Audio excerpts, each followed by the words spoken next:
말라기서 3장 14절 말씀을 보면은 너희가 말하기를 하나님을 섬기는 것이 헛되다. 만군의 여호와 앞에서 그 명령을 지키며 슬프게 행하는 것이 무엇이 유익하리요? 말씀하고 있습니다.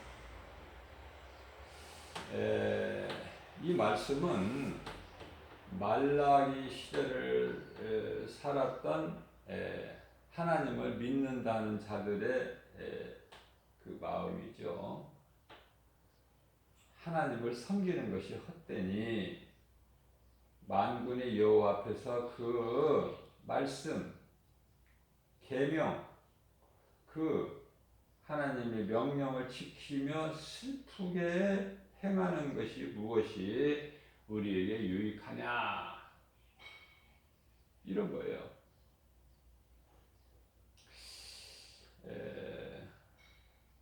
우리가 지금 살고 있는 오늘날 현실과 똑같은 거예요. 이와 같이 사람이 마음에 하나님 두기를 싫어하고 죄악 가운데 빠져서 살아가고 있죠. 다시 말하면 영적으로 칠흑같이 어두운 밤에 예수님은 초림하셨고 또 재림하시죠.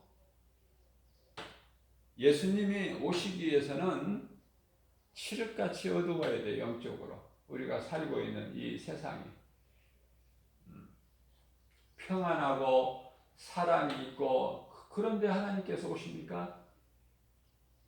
하나님을 믿는다고 하는 사람들까지도 이제 다 하나님을 잊어버리고 그동안에 안 오셨던 예수 이제 다 잊어버린 거예요. 그래서 어떻게든지 이 땅에서 육신을 위해서, 몸이 잘 되기 위해서, 그래서 온갖 것을 누리고 잘 살기 위해서 예수를 믿는 거예요. 변질되어 버린 것이죠. 이제 초대교회 신앙은 다 어디로 가버렸어요. 많은 사람들이 이제 믿음에서 다 떠나죠. 이제 오늘부터는 이제 교회 대면 예배가 전면적으로 금지되고, 또 세상에서도 오후 6시 이전에는 4사람까지는 모임이 허용되지만은 그 만남도 이제 오후 6시 이후서부터는 2명까지만 허용되죠. 모든 것이 다 막히고 닫히고 다 메어지는 거예요.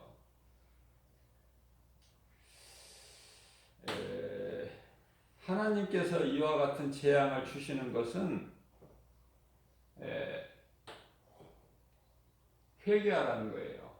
회개. 너희가 언제까지 그렇게 흥청거리고 살 것이냐, 이 세대를 본받아서 세상 물께 따라 살 것이냐. 회개하기를 하나님께서 지금 원하시고 이 재앙을 내리시는 거예요. 또 믿지 않는 자들, 이제 예수님이 지금 이제 오실 거니까 그동안에 믿지 않는 자들 지금 심판받고 지옥 불못에 불고등에 들어갈 자들 향해서 지금 경고하시는 거예요. 경고. 이사야서 14장 12절 말씀을 보면은 이 사탄을 계명상이라고 그래. 아침의 아들. 제일 높여 주셨죠. 이 누시엘 천사장을, 하나님을 찬양하는, 하나님께 영광 돌리는. 그러나 그놈이 스스로 타락하여 하나님을 대적한 루시퍼, 곧 사탄이 되어버린 거 아닙니까? 모든 죄와 사망, 질병, 가난, 고통, 수고가 어디에서 왔습니까? 이놈의 이 죄에서 온 건데, 이 죄가 사탄으로부터 오지 않았습니까? 이러한 진리도 알지 못하고 세상을 살아가는 인생들이 수없이 많으니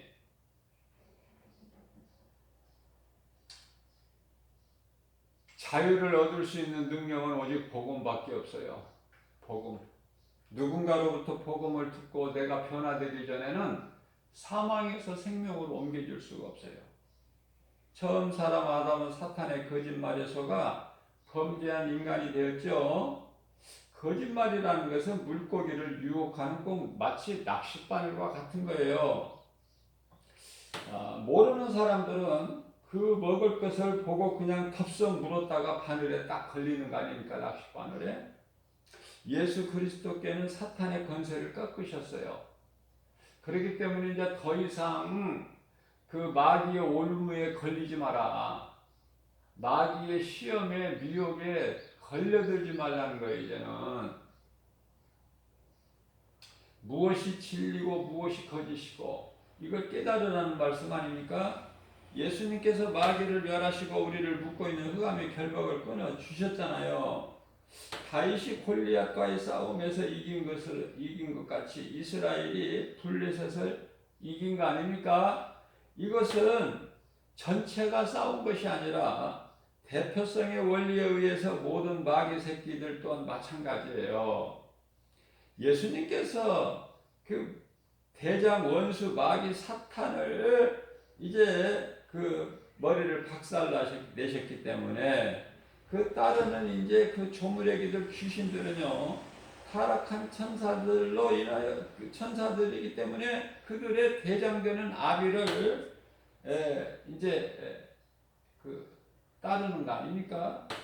어떻게 보면은 귀신들도 참 불쌍해요. 이 귀신이라는 이 존재가 그 하늘의 천사들이 타락한 그 자기 대장 그 루시퍼 잘못 만난 거 아닙니까? 잘못 만난 거.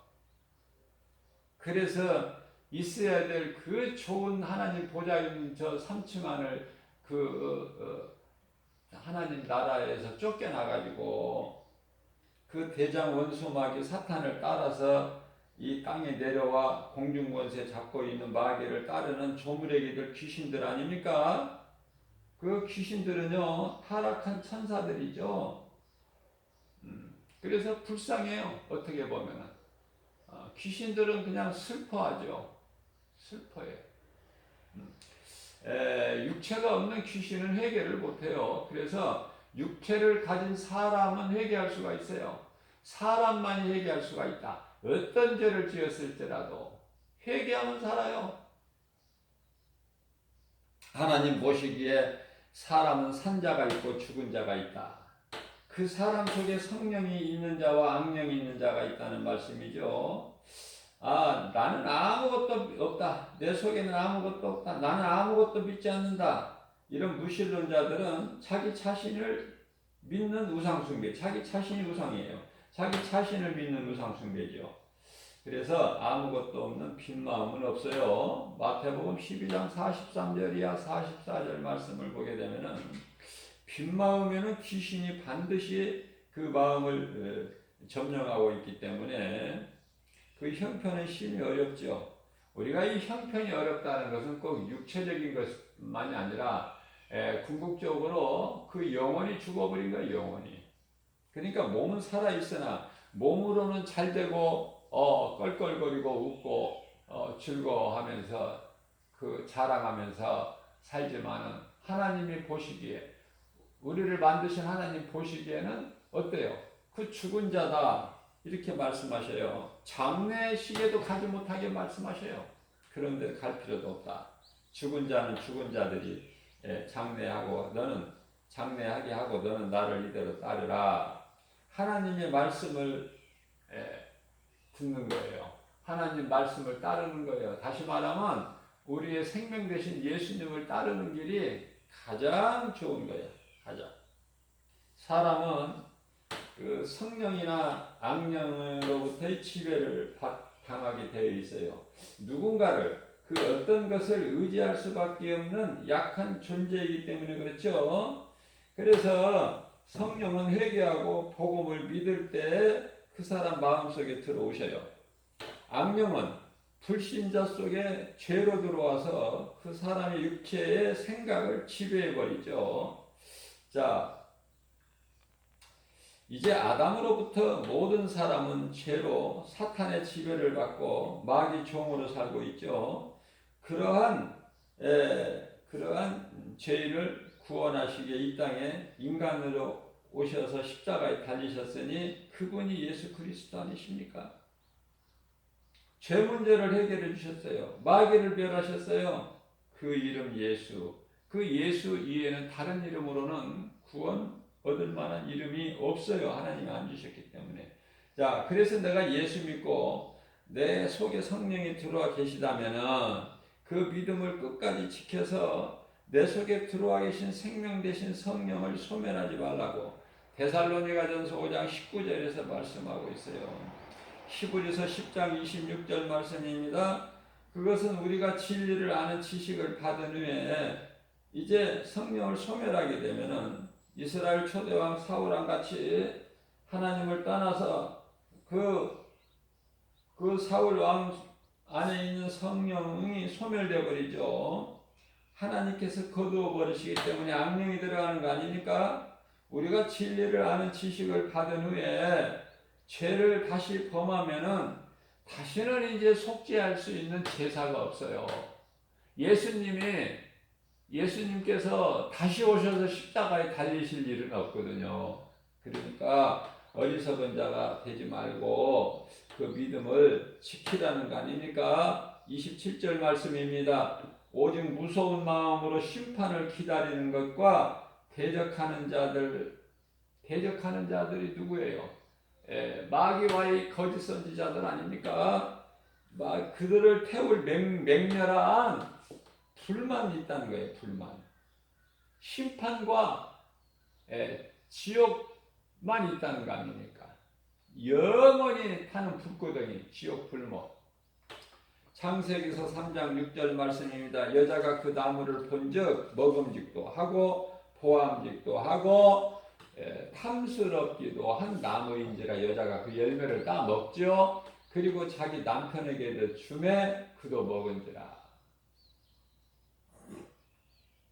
우리가 이 사람 신체적인 남자의 구조를 보게 되면 여자는 이 목에 이렇게 튀어나오는 것이 뭐라고 그래요? 그 목구멍에 이게 튀어나오는 거 목젖이라고 그러나 뭐라고 그러나요? 여자는 그런 것이 없는데 남자에게 있어. 제가 생각할 때는 이게 무슨 의학적으로 뭐 근거가 있는지 없는지는 모르겠어요. 제가 말씀을 통해서 생각할 수 있는 것은 여자는 없는데 남자는 이렇게 목에 이렇게 튀어나왔는가? 한 몸으로 주신 아내 하와가 이제 이미 자기는 먹었고 자기 남편에게도 갖다 줘요. 이제 아내가 준 것이니까 그냥 받아 먹죠. 이렇게 이제 먹어서 이제 삼키려고 하는데 아담이 하와에게 물어보는 거예요. 이거 혹시 하나님이 먹지 말라고 하신 그 선악을 알게 하는 나무 열매는 아니지? 이렇게 물어보니까 맞다고 그거라고 하니까 목구멍이 넘어가다가 목에 딱 걸쳐서 이렇게 남자는 툭 튀어나온 것이 아닌가 저는 그렇게 한번 생각을 해봤습니다. 자, 고린도전서 15장 44절 말씀입니다. 육의 몸으로 심고 신령한 몸으로 다시 살아나니 육의 몸이 있은즉 영의 몸도 있다. 육의 몸이 있은즉 영의 몸도 있다. 예수님께서 부활하셔서 예루살렘을 떠나 이제 낙심하면서 좌절하면서 실망하면서 놀라운 일을 보면서 그 하나님으로 그 정말 놀라운 능력을 행하셨던 예수님이 힘없이 십자가의 무리들에게 잡혀서 이 십자가에 달리신 그 모습을 봤잖아요. 그 가운데 이제 두 제자가 엠마오로 이제 내려가는 길에 부활하신 예수님이 그들에게 이제 나타나셔서 함께 하시잖아요. 대화도 함께 하시고. 그러나 그들이 예수님이신 것을 알지를 못해요. 대화는 하지만. 왜냐면은 예수님은 이제 썩어질 육체로는 죽으시고 썩지 아니할 몸으로 신령한 몸으로 다시 부활하셨기 때문에 그렇죠. 그러나 이제 나중에 가서 깨달아요. 깨닫고 어때요? 다시 예루살렘으로 돌아오지 않습니까? 자, 예수님께서는 믿음으로 살다가 죽은 자를 잠자는 자라고 그러지 죽은 자라고 하시지 아니하셔요. 바로 이제 나사로를 통해서 하나님께서 그 증거를 보여주셨잖아요. 내 친구가 잠들었도다 깨우러 가자 그러시죠. 자, 그렇기 때문에 고린도전서 15장 45절 말씀을 보면은 첫사람 아담은 생명이 되었다함과 같이 마지막 아담은 살려주는 영이 되었나니라고 이게 무슨 말씀입니까? 아담은요 생명이지만은 영원한 생명은 아니에요. 생명이에요. 하나님이 영이 아담의 몸 안에 들어감으로 인해서 하나님의 영이 들어감으로 인해서 살아있는 존재가 된다는 거예요. 생명. 그러나 이제 하나님은요 영원한 생명이시죠. 영원한 생명. 하나님은 영원한 생명. 사람은 하나님과 교제하면서 하나님을 찬송하는 존재로 지음받았어요. 사람은 하나님을 떠나서는 살 수 없는 존재로 지음을 받았죠. 죄로 하나님을 떠난 인간은 마귀의 종으로 살게 된 거예요. 그러니까 창조의 목적을 벗어나 버린 것이죠. 그게 이제 죄라는 거 아닙니까? 화살이 관역을 향하지 못하고 다른 곳으로 가버린 거. 이게 죄예요, 죄. 그래서 회개같이 중요한 게 없어요. 돌이키는 거예요. 자, 그러한 우리를 예수 그리스도께서 살리셨잖아요. 우리를 모든 죄에서 자유케 하셨잖아요. 이제 복음의 능력을 믿는 자에게는 성령이 임하고 하나님의 자녀가 되는 거죠. 영원한 생명을 주셨잖아요. 이제 로마서 6장 14절입니다. 이제 죄가 우리를 다시 주장하지 못해요. 또 뿐만 아니라 사망이 우리를 또 주장하지를 못해요. 왜냐하면 예수님께서 다 이 사망 권세를 깨뜨리시고 부활하셨기 때문에 이제 우리는 더 이상 율법이 우리를 주장하지 요구를 못해요. 그렇기 때문에 예수 그리스도 안에 있는 모든 믿는 자들은요 죄 문제가 해결됐다. 그것은 우리가 이제 더 이상 율법 아래에 있는 것이 아니라 예수 그리스도 은혜 아래에 있기 때문에 그렇죠. 사도 바울은 부활하신 예수님을 만난 후에 변화된 삶을 살면서도 마음의 고통이 끊이지 않았어요. 그것은 왜 그렇습니까? 고린도전서 7장 24절에서 말씀을 하시는 대로 그것은 뭐예요? 내가 원하지 않는 것을 행하게 된다는 거예요. 내 속에 두 법이 있다는 거예요. 죄의 법이 있고 성령의 법이 있고. 그게 갈등하고 있다는 거예요. 그래서 오라 나는 공고한 사람이로다. 이 사망의 몸에서 누가 나를 건져내랴. 그래서 25절 말씀을 보게 되면은 예수 그리스도로 우리 주 예수 그리스도로 말미암아 하나님께 감사할 것뿐이라는 거예요. 감사하리로다. 내 자신이 마음으로는 하나님의 법을 육신으로는 죄의 법을 섬긴다는 거 아닙니까? 우리가 예수를 믿으면은 교회에서 세례를 받아요. 그 세례는 참으로 중요한 행위죠. 결단이고 나는 죽고 나를 살리신 그리스도로 산다는 신앙 고백 아닙니까? 그러나 대부분 형식적인 세례를 받기 때문에 믿음이 자라지도 않고 하나님의 말씀에 순종하는 행함도 없어요. 베드로전서 3장 21절 말씀입니다. 물은 예수 그리스도께서 부활하심으로 말미암아 이제 너희를 구원하는 표니 곧 세례라. 세례에 대해서 말씀하셔요. 자, 그렇기 때문에 이 세례는 육체에 더러운 것이 없어지고 깨끗해지는 것이 아니라 거룩하신 하나님을 향한 선한 양심의 간구라 이렇게 말씀하고 있는 것입니다. 예수님께서 마태복음 10장 34절에 내가 세상에 화평을 주러 온 줄로 너희가 생각하느냐? 그렇게 생각하지 말라. 화평을 주러 온 것이 아니라 내가 검을 주러 왔기 때문이다.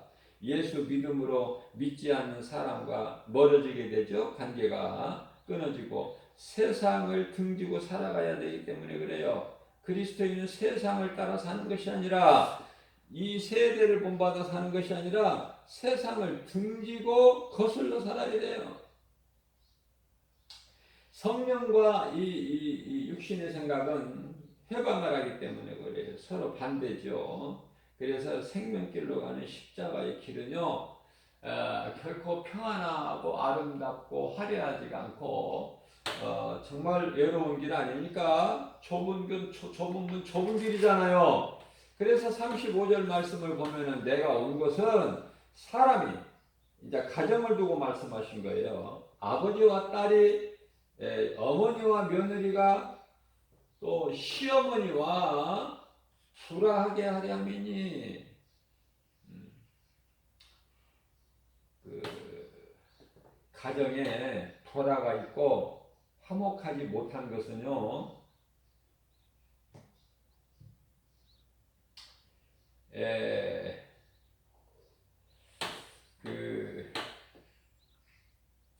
누구는 믿고 누구는 안 믿고 그 마음이 두 마음이에요. 누구는 믿고 누구는 안 믿고.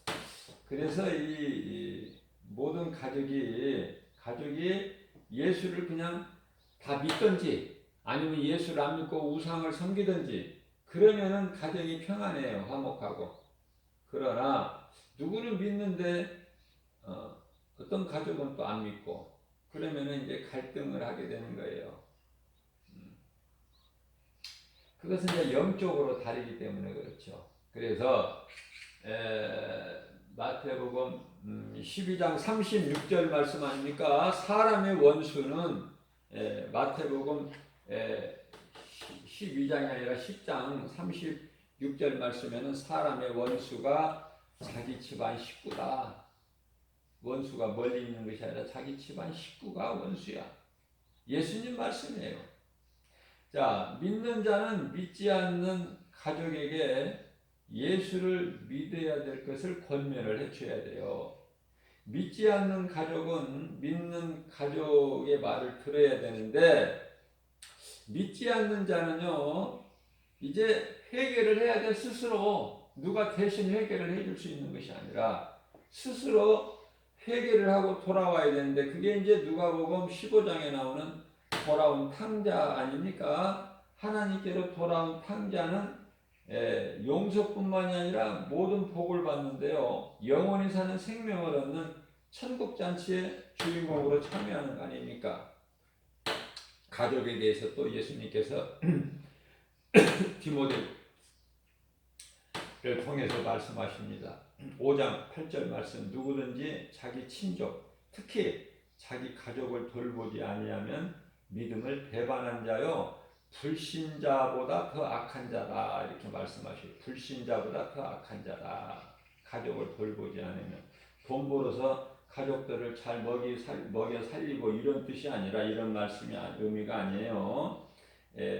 가족을 돌보지 아니한다는 것은 예수 믿지 않는 가족에게 잘 권면해서 예수 믿을 수 있도록 그 가족이 깨닫고 하나님께로 돌아올 수 있도록 하라는 거 아닙니까? 성경에는 이런 말씀까지 기록되어 있어요. 고린도전서 7장 14절입니다.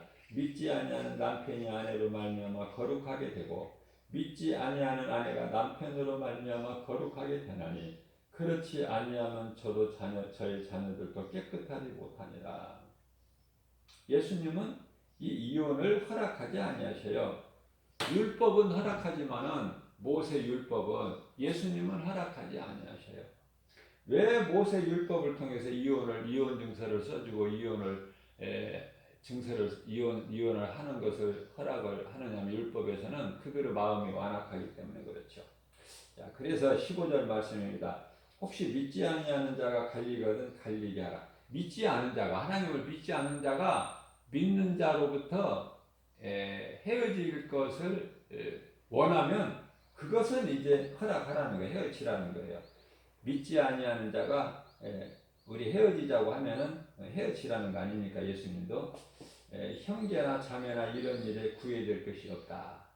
누구라도 그냥 그 관계를 끊고자 하면 믿지 않는 자가 관계를 끊고자 하면 그것은 마땅하고 당연하고 그게 가족이다 할지라도 부부다 할지라도 그렇게 하라는 거예요. 그러나 16절 말씀을 보게 되면은 아내된 자여 네가 남편을 구원하려지 어찌할 수 있으며 남편 된 자여 네가 네 아내를 믿지 않는 아내를 구원하려지 어찌할 수 있으리요. 하나님께 맡기라는 거 아니니까 갈라서지 말라는 거 아니에요. 고린도서 7장 28절 말씀입니다.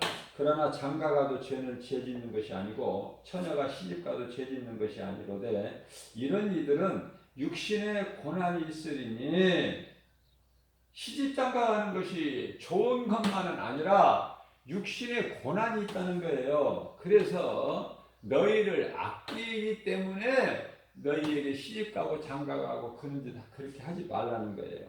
그냥 혼자 살라는 거예요. 혼자 살면 편안하니까. 시집가고 장가가게 되면은 남편에게 아내가 생기고 아내에게 남편이 생기고 또 그 속에서 또 자녀들이 생기고 그것이 좋은 것이 아니라 그것이 이제 마지막 때이기 때문에 구약 시대는 그렇게 살았죠. 구약 시대는 그래서 이스라엘 이름으로 바꿔주신 야곱은 12아들에다가 디나라는 딸까지 하나님께서 주셨잖아요.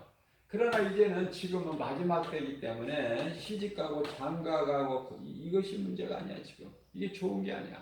뭐 그렇다고 해서 시집가고 장가가고 아이 생산하고 이 자녀 낳는 것이 죄는 아니지만은 결혼하는 것이 죄는 아니지만은 그 결혼으로 인해서 너희의 육체에 고난이 많이 있으니까 나는 너희를 사랑해서 아끼는 마음으로 한다고 말씀하고 계시죠. 고린도전서 7장 1절입니다. 너희가 쓴 문제에 대하여 말하면 다시 말씀드립니다. 남자가 여자를 가까이 하지 않는 남자가 여자를 가까이 아니하는 것이 좋다 이렇게 하나님 말씀하셔요. 남자가 여자를 가까이 하는 것이 좋은 것이 아니다. 자, 우리가 전에 온갖 육신의 정욕으로 살았던 것은 모두 이 하나님을 알지를 못하는 데에서 귀신에게 속아서 산 거 아닙니까? 귀신에서 속아서 사는 거예요. 마태복음 19장 6절입니다. 자, 그렇기 때문에 한 몸을 하나님께서 주셨는데 어떻게 사람이 그것을 나눌 수가 있느냐? 여전히 예수님은 허락지 아니하셔 이혼을. 히브리서 4장 12절 말씀입니다. 하나님의 말씀은 살아있고 활력이 있어 좌우에 날선 어떤 검보다도 예리하여 혼과 영과 및 관절 및 골수 다시 말하면은 혼이 먼저 나오고 영이 나오고 그 다음에 육이 나와요. 찔러 쪼개기까지 하며 마음의 생각과 뜻을 판단하신다고 말씀하셔요. 이제 잠시 후면은 때가 다 됐지만 잠시 후면은 13절 말씀을 보면은 지으신 것이 우리 눈에 보이는 것, 눈에 안 보이는 것까지도 그 앞에 나타나지 않는 것이 없고 다 이제 하나님과 결산을 받을 때가 와요. 이제 때가 다 됐죠. 그래서 이제 모든 만물이 이제 모든 것이 다 눈앞에 만물이 벌거벗은 것처럼 이제 드러나는 거예요. 드러나는 거야. 우리가 이제 목욕탕에 가서 목욕을 할 때, 사우나 할 때 어때요? 옷을 입고 하는 사람이 있습니까? 다 벌거벗고 하잖아요. 그죠? 마치 그와 같이 다 벌거벗고 하나님 앞에 서는 거야. 그래서 행위대로 심판받고 행한 대로 상을 받는 거예요. 요한계시록 22장 20절에 내가 속히 오리니 내가 너희에게 줄 상이 내게 있다고 말씀하셔요. 너희 행한 대로 갚아주시겠다는 거 아닙니까? 히브리서 10장 22절입니다. 우리가 마음의 뿌림을 받아 악한 양심으로부터 악한 양심으로부터 벗어나고 몸은 맑은 물로 씻음을 받았으니 참 마음과 온전한 믿음으로 하나님께 나아가라는 거예요. 하나님께 나아가라. 예수 그리스도 십자가에서 흘리신 피 아니면은 우리는 죄 문제가 해결할 수도 없고 죄가 깨끗하게 씻어질 수도 없고 죄 문제를 해결할 수도 없고 스스로 죄에서 벗어날 수도 없죠. 그러한 우리를 하나님께서 사랑하셔서 예수 그리스도로 하나님이 오셨어요. 하늘에 하나님이 또 따로 계신 것이 아니라 하나님이 인간으로 오셨으니 그분이 예수 그리스도시다. 에베소서 1장 7절입니다. 우리는 그리스도 안에서 그 은혜의 풍성함을 따라 그 피로 말미암아 속량 곧 죄사함을 받았느니라. 받을 것이 아니라 예수를 구주로 믿는 자는 앞으로 죄사함을 받을 것이 아니라 이미 죄사함을 받았다. 요한복음 5장 24절에 예수께서 이르시되 내가 진실로 진실로 너희에게 이르니 또 내 말을 듣고 나 보내신 이를 믿는 자는 영생을 얻었고 이미 얻었고 심판에 이르지 아니하나니 이는 사망의 생명을 옮겼느니라. 로마서 8장 1절 2절입니다. 그러므로 누구든지 예수 그리스도 안에 있으면은 결코 정죄함이 없나니 이는 생명의 성령의 법이 죄와 사망의 법에서 너를 해방하였음이라 말씀하고 있잖아요.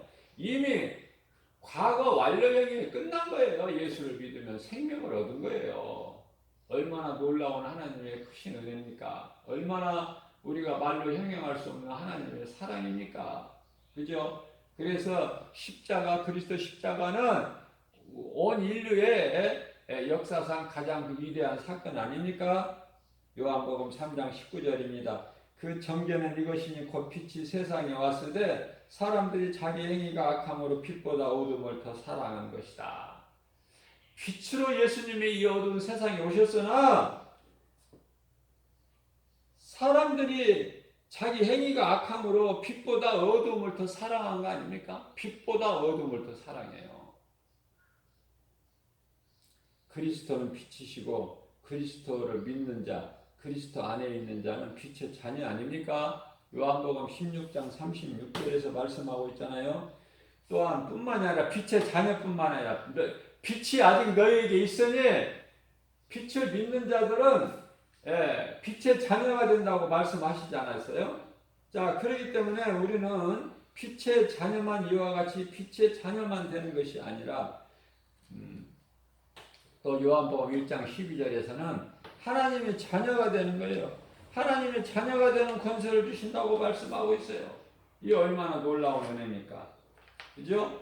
우리는요, 오늘 또 하나님이 주시는 이 생명의 말씀을 우리 마음에 새겨서 얼마나 우리가 이 광야 같은 인생길 험하고 거칠고 죄와 거짓과 어둠으로 가득한 이 세상, 마귀가 임금 노릇하고 있는 이 세상에 우리가 정말 믿음으로 나아가는 것이 물론 승리는 하지만은 우리가 믿음으로 나아가기만 하면 승리하지만은 내게 능력 주신 자 안에서 무엇인지 할 수 있다는 믿음 가지고 나가면 승리하지만 그 길이 고난이에요. 힘들어요. 왜? 너무나 이 세상에 눈에 보이는 것이 크고 현실적으로 우리 앞에 우리가 바로 만져볼 수 있고 눈으로 볼 수 있고 귀로 들을 수 있고 마음으로 생각할 수 있는 것이기 때문에 더 힘들잖아요. 우리가. 그죠? 그렇기 때문에 우리는요, 믿음 없이는 아무것도 할 수 없어요. 그 믿음은 내 속에 들어와 계신 성령, 능치 못함이 없인 하나님의 능력, 말씀의 능력, 복음의 능력, 진리, 우리가 이 믿음 가지고 나갈 때만이 승리할 수 있는 거예요. 그렇기 때문에 아무것도 염려하지도 말고 두려워하지도 말라고 그러시잖아요. 우리는 기도할 수가 있고 우리에게는 하늘 문을 여는 천국 열쇠가 있잖아요. 마태복음 16장 19절에서 천국 열쇠를 주셨잖아, 베드로를 통해서. 또 하나님께서 이사야서 41장 10절에서 두려워하지 말라고 말씀하셨잖아요. 아무것도. 세상은 두려움을 줘요. 디모데후서 1장 7절에서.